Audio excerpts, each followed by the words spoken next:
Muy buenos días a todos. En esta mañana podemos ver, aquí ya está saliendo las llamitas a ser pasteadas y también las ovejas. Bueno, pues aquí en el pueblo de Tomaicuri, ahí al fondo podemos ver, está el pueblito de Tomaicuri. Eso es, ahí está, tiene colegio, hospital, todo ya tiene.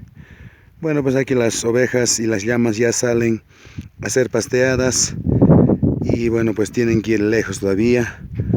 Tienen que ir por lo menos a ver detrás de esa loma donde aparece como blanco. Ahí tienen que ir. Bueno, pues así está. Esta mañana podemos verlo. La panorama de los llamitas, llamas. Bueno, ahí están las critas también, las pequeñas y también grandes. Asimismo, las ovejas hay pequeñas y grandes también. Así está.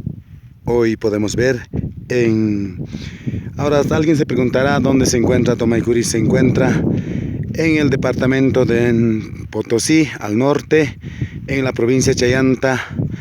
Ahí está comunidad Tomaicuri. Así es, queridos amigos, queridos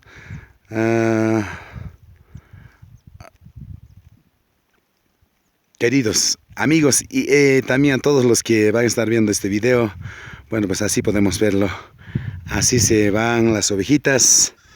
Aquí están merinos y también el torito también está. Así está, así está. Está la pequeña adquirita también. Podemos ver ahí está el chiquitito. Así van pasteando muchas de las personas a esta hora de la mañana aquí en la comunidad de Tomaicuri. Bueno, hay cerros donde pastean. Allá al frente a mi otra persona está pasteando y podemos ver muchas de estos. Bueno, eso es por hoy. Les ha presentado su amigo Efraín Mamani en esta mañana. Estaremos esperando otros videos así para poder compartir, a ver si tenemos algo novedoso. Bueno, que tengan un lindo día para todos los que van a estar viendo este video. Chao.